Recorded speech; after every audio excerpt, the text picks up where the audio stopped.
Ukraine blew open Russia's Iskander fortress in Crimea, a single strike that shook the entire war.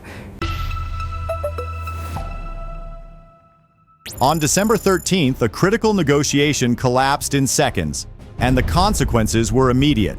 As Russia flatly rejected a limited ceasefire proposal, Ukraine moved without hesitation, activating one of its most aggressive strike operations to date. Intelligence confirmed a massive Russian missile buildup in Crimea, including dozens of Iskander systems concentrated at the Dzhankoi complex. Kyiv understood the threat and acted before those missiles could be unleashed. What followed was a precision assault that tore through Russia's defenses and ignited one of the most devastating explosions on the peninsula since the war began. If you want more frontline breakdowns like this, don't forget to like the video and subscribe to the channel. December 13th, 8:40 a.m. The negotiation in Geneva ended abruptly. Western mediators presented a narrow, 72-hour humanitarian ceasefire meant to stabilize evacuation routes and enable a controlled prisoner exchange. It was modest, strictly limited, and designed to prevent another wave of Russian missile strikes. But the Russian delegation dismissed it almost instantly. Their instruction from Moscow was absolute. No ceasefire, no pause, continue all operations. 2:10 p.m., Ukrainian intelligence received a consolidated alert from multiple European partners. Satellite scans showed an aggressive and unusual Russian missile buildup inside Crimea. Over the past 7 days, Russia had repositioned more than 30 Iskander launchers and close to 50 support vehicles, a scale not seen since early 2023. One site immediately drew attention: the Dzhankoi missile complex. Thermal imaging indicated activity levels nearly 3 times higher than normal. Analysts confirmed that 40 to 60 Iskander ballistic and cruise missiles had been transferred into its underground storage chambers, enough to hit every major Ukrainian city from Kharkiv to Odessa. Kyiv didn't need further interpretation. Russia's refusal wasn't just diplomatic defiance, it was preparation for a fresh missile campaign. Inside a secure operations bunker near the capital, Ukraine's planning team gathered. The intelligence packet was short but decisive. Waiting meant giving Russia time to disperse the missiles and strike first with devastating impact. Diplomacy had collapsed. Russia had escalated. Ukraine responded. The order was issued: launch a long-range drone strike using a coordinated swarm designed to overwhelm Russian air defenses and destroy the Dzhankoi stockpile before it could be activated. Planning ended. Execution began. 11:59 p.m. Crimea didn't receive a warning. It received impact. In the final second before midnight, the first wave of Ukrainian strike drones tore into Crimean airspace at high speed. No reconnaissance, no staging, no warm-up. The assault opened at full intensity. More than 30 long-range combat UAVs surged across the peninsula, some flying at altitudes as low as 40 meters, far beneath the reach of Russia's early warning systems. The first explosion came at 12:01 a.m. A forward Russian radar post was hit directly, its antenna tower collapsing in a spray of sparks. For 22 critical seconds, Russian operators lost the entire northern tracking grid, long enough for a full formation of drones to slip through untouched. 12:03 a.m. Russian air defenses erupted. S-300 batteries launched 8 interceptors in just 17 seconds, a firing rate that pushed their systems past safe limits. A Pantsir S-1 unit near Armyansk overloaded its tracking radar and was forced into manual mode, turning precision targeting into guesswork. Ukrainian drones maneuvered through 6-kilometer gaps in the crumbling defense network. Then came the strike that rattled Russian command. 12:06 a.m. 3 Ukrainian drones executed a coordinated dive toward a Russian ammunition transfer point. One hit a fuel tanker dead center, triggering an explosion so violent it sent a rolling fireball hundreds of meters into the night sky. Windows shattered across nearby barracks. Russian radio traffic captured a frantic voice shouting, "They're heading for Dzhankoi! Intercept immediately!" But interception was no longer possible. By 12:08 a.m., at least 9 Ukrainian drones had broken through the final defensive ring and were accelerating straight toward the Iskander storage zone. Russian launchers overheated from rapid fire, 2 S-300 units shutting down entirely and leaving a fatal 6-minute gap in coverage. The drones pressed forward, relentless, coordinated, and closing in on one of Russia's most sensitive missile bunkers.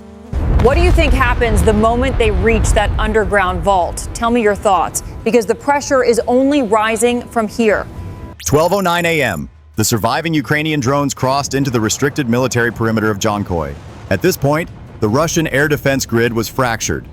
2 S-300 launchers had overheated and shut down, and the remaining batteries were firing blindly, unable to lock onto low-altitude targets weaving between communication towers, supply sheds, and tree lines. The drones didn't hesitate. They accelerated.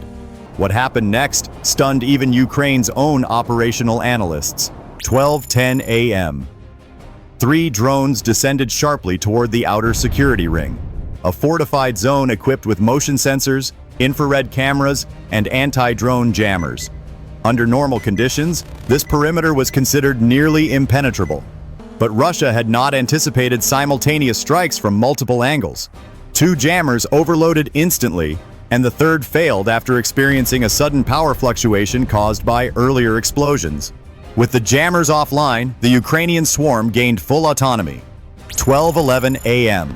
The first drone slammed directly into a reinforced blast door protecting the ventilation conduit of the underground bunker. The explosion wasn't meant to destroy. It was meant to open. And it worked. The blast ripped away steel plating and exposed the internal tunnel system to open air. Seconds later, the second drone dove into the breach. This was the real hit. With a warhead engineered for hardened structures, it detonated inside the tunnel and ignited stored propellant canisters. Russian emergency sensors recorded a thermal spike exceeding 1,200 degrees Celsius, far beyond containment limits. Flames shot back through the tunnel like a pressurized furnace, instantly killing the bunker's backup crew. 12:13 a.m. The third drone completed the strike package. It targeted the secondary storage chamber, where estimated reserves of 15 to 20 Iskander missiles were positioned on mobile racks. The impact triggered a chain reaction that Russian engineers had deemed theoretically possible but practically unlikely. They were wrong. 1 Iskander booster ignited, then another, then 8 more, one after another in rapid succession. The ground shook violently. A shock wave rolled across Dzhankoi, blowing out windows in civilian areas over 3 kilometers away. People were tossed from their beds. Car alarms blared across the city. Russian military channels went silent for nearly 2 minutes. Complete blackout. 12:15 a.m. A massive column of fire erupted from the underground complex, reaching more than 200 meters into the night sky. Debris rained down like burning shrapnel. The heart of Russia's missile reserve in Crimea was no longer a bunker. It was an inferno, and the Russian command knew it. This wasn't just a breach. It was a catastrophic, undeniable strategic collapse. 12:16 a.m. The fire inside the Dzhankoi complex reached full detonation pressure. What began as a breach became a runaway chain reaction. Russian monitoring stations detected seismic tremors registering 2.3 on the local scale, triggered not by natural activity, but by the violent collapse of subterranean chambers. The explosions didn't come in one wave, they came in layers. Every 20 to 40 seconds, another internal blast shook the ground. Russian crews tried to approach from the western access road, but the radiant heat forced them back twice. Temperatures near the blast crater exceeded 900 degrees Celsius, enough to melt exposed aluminum and severely warp steel beams. By 12:20 a.m., a structural failure in the eastern tunnel set off one of the most catastrophic secondary detonations ever recorded on the peninsula. Analysts estimated the explosion released energy equivalent to 1.5 tons of TNT, launching debris in arcs more than 500 meters high. Segments of missile casings were later found over 2 kilometers away. Local residents, jolted awake, flooded emergency lines with thousands of calls. Several claimed they saw multiple suns rising from behind the hills, a description consistent with sequential ignition of missile boosters. Panic spread across Dzhankoi as civilians rushed to underground shelters or attempted to flee by car, triggering traffic jams that stretched for 5 kilometers. Inside Russian command centers, confusion escalated into near paralysis. A senior officer reported that the bunker's internal sensors were sending impossible readings, temperature spikes beyond instrument range, atmospheric pressure fluctuations, and oxygen depletion warnings across every corridor.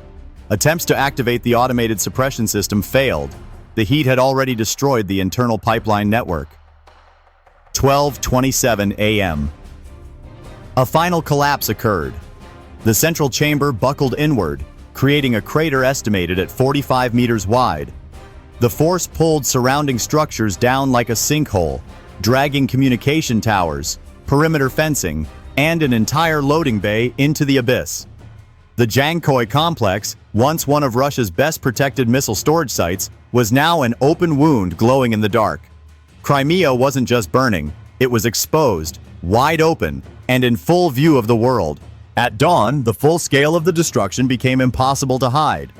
The first satellite images, captured at 6:42 a.m., revealed a scene that analysts struggled to describe.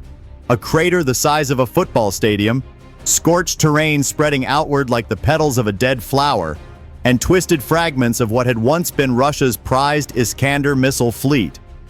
Preliminary assessments showed that the explosion destroyed at least 18 confirmed missiles, with another 12 to 15 likely damaged beyond repair. That meant nearly one-third of Russia's active Iskander stockpile in Crimea had been eliminated in a single night. An operational loss so severe it forced Moscow to reroute missile units from Belgorod and Krasnodar to fill the gap. Even more damaging was the loss of support equipment. Analysts identified the charred remains of 4 missile transport erector launchers, TLs, 7 command and control vehicles, multiple fuel storage rigs, 2 mobile climate control units used to preserve missile stability. Rebuilding each TEL alone would cost Russia an estimated $5 to $7 million, not including the months-long manufacturing backlog caused by international sanctions. The psychological impact inside Russian ranks was immediate. Soldiers stationed near the blast site were evacuated in a disorganized rush, many suffering temporary deafness, shock trauma, or burns. Intercepted communications captured one officer stating bluntly, "We've lost the entire wing. Nothing is left." Worse yet, the attack exposed critical flaws in Russia's defensive doctrine. The Kremlin had promised that strategic storage sites like Dzhankoi were impregnable.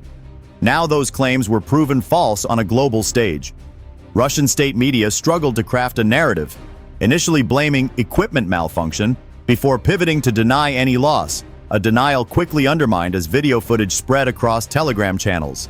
International observers labeled the strike one of the most significant Russian logistical losses since the war began. Economists estimated that replacing the destroyed hardware and munitions could cost more than $250 million, not accounting for the operational downtime. The battlefield calculation had changed. Russia wasn't just hit, it was crippled where it mattered most.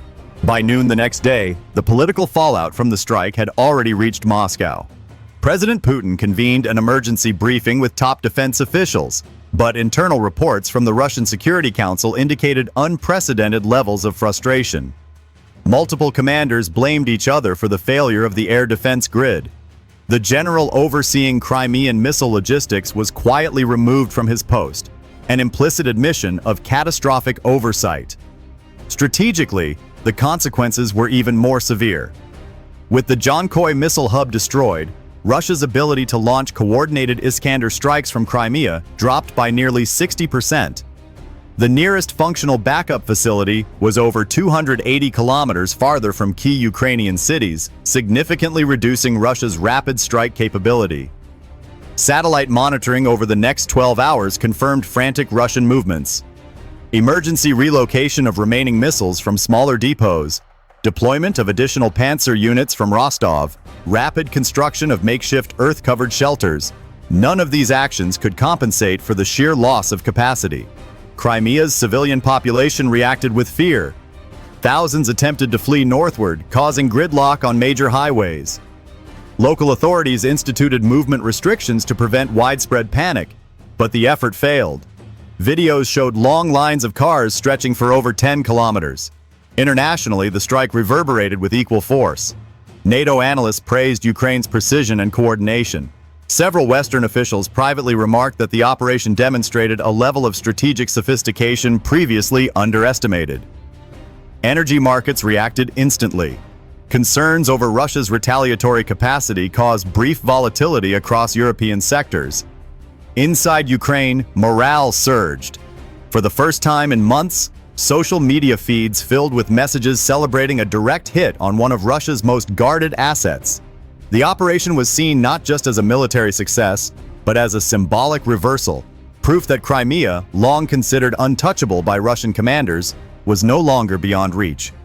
Politically, the message was unmistakable. When diplomacy is rejected, consequences follow. Russia had gambled on dominance in Crimea and lost a critical piece of its strategic backbone overnight. The war had entered a new phase, one where Ukraine no longer struck defensively, but decisively. The strike on Dzhankoi wasn't just another battlefield operation, it was a turning point. In a single night, Ukraine exposed the vulnerabilities Russia insisted did not exist, shattered one of its most fortified missile hubs, and disrupted strategic planning across the entire Crimean theater. The attack proved that no bunker is truly safe, no system is invincible, and no escalation goes unanswered. As the smoke lifted over Crimea, one truth became undeniable. The balance of initiative had shifted.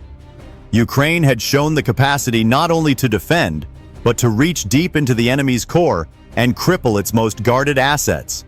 And the world was watching. What about you? Do you think Russia can recover from a loss of this scale? Or is this the moment the tide truly turns? Share your thoughts below, and don't forget to subscribe for the next deep dive.